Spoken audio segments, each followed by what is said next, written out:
The Wood Between the Worlds. Uncle Andrew and his study vanished instantly. Then, for a moment, everything became muddled. The next thing Diggory knew was that there was a soft green light coming down on him from above, and darkness below. He didn't seem to be standing on anything, or sitting, or lying. Nothing appeared to be touching him. "I believe I'm in water," said Diggory. "Or under water." This frightened him for a second, but almost at once he could feel that he was rushing upward. Then his head suddenly came out into the air, and he found himself scrambling ashore, out onto smooth, grassy ground at the edge of a pool. As he rose to his feet, he noticed that he was neither dripping nor panting for breath, as anyone would expect after being under water. His clothes were perfectly dry. He was standing by the edge of a small pool, not more than 10 feet from side to side in a wood. The trees grew close together and were so leafy that he could get no glimpse of the sky.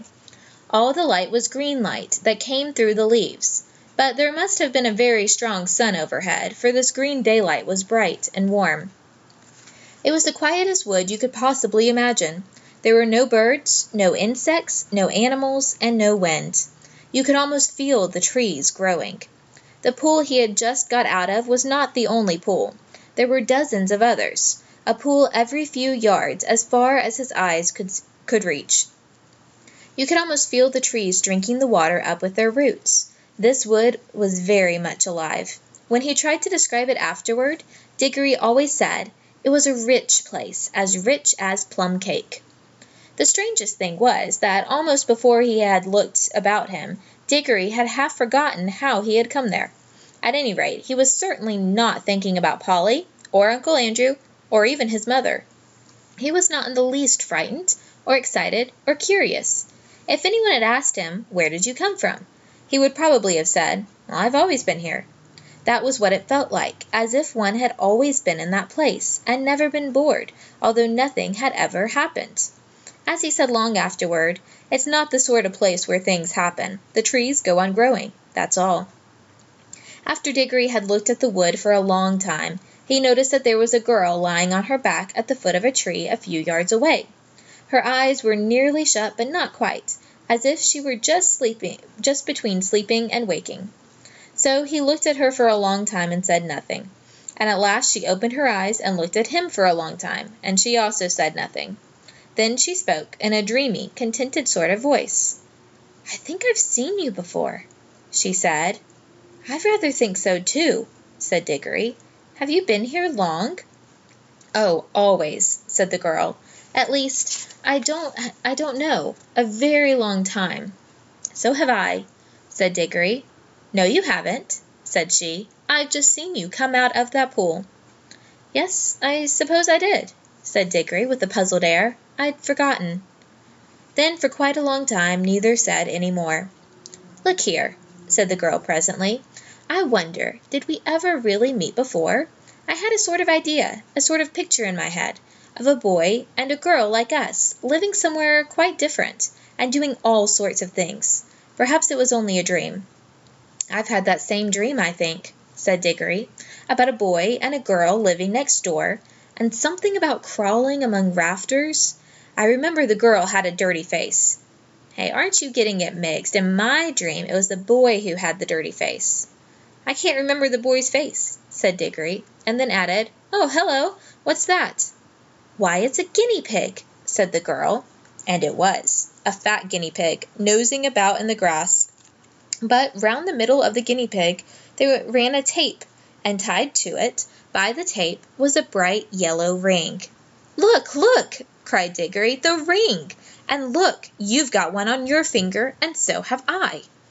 The girl now sat up, really interested at last. They stared very hard at one another, trying to remember. And then, at exactly the same moment, she shouted out, "Mr. Ketterly!" and he shouted out, "Uncle Andrew!" And they knew who they were, and began to remember the whole story.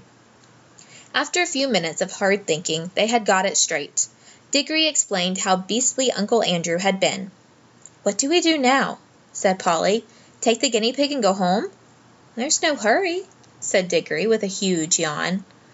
"Oh, I think there is," said Polly. "This place is too quiet. It's so dreamy. You're almost asleep. If we once give in to it, we shall just lie down and drowse forever and ever." "It's very nice here," said Diggory. "Yes, it is," said Polly. "But we've got to get back."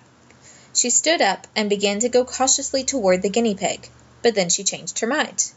"Well, we might as well leave the guinea pig," she said. "It's perfectly happy here, and your uncle will only do something horrid to it if we take it home." "Yes, I bet he would," answered Diggory. "Look at the way he treated us. By the way, how do we get home?" "Go back into the pool, I expect?" They came and stood together at the edge, looking down into the smooth water. It was full of the reflection of the green, leafy branches. They made it look very deep. "We haven't any bathing things," said Polly. "We shan't need them, silly," said Diggory.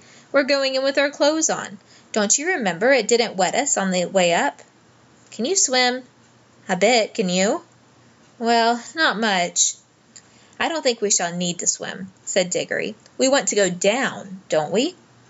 Neither of them much liked the idea of jumping into that pool, but neither said so to the other. So they took hands and said 1, 2, 3, go, and jumped. There was a great splash, and of course they closed their eyes. But when they opened them again, they found they were still standing hand in hand in that green wood and hardly up to their ankles in water. The pool was apparently only a couple of inches deep. They splashed back onto the dry ground. "What on earth's gone wrong?" said Polly in a frightened voice, but not quite so frightened as you might expect, because it is hard to feel really frightened in that wood. The place is too peaceful. "Oh, I know," said Diggory. "Of course it won't work. We're still wearing our yellow rings. They're for the outward journey, you know. The green ones take you home. We must change rings. Have you got pockets? Good. Put your yellow ring in your left. I've got 2 greens. Here's one for you." They put on their green rings and came back to the pool. But before they tried another jump, Diggory gave a long "Oh!" "What's the matter?" said Polly. "I've just had a really wonderful idea," said Diggory. "What are all the other pools?" "How do you mean?" "Why, if we can get back to our own world by jumping into this pool, mightn't we get somewhere else by jumping into one of the others? Supposing there is a world at the bottom of every pool." And we'll pause there and pick up part 2 of chapter 3 in the next video.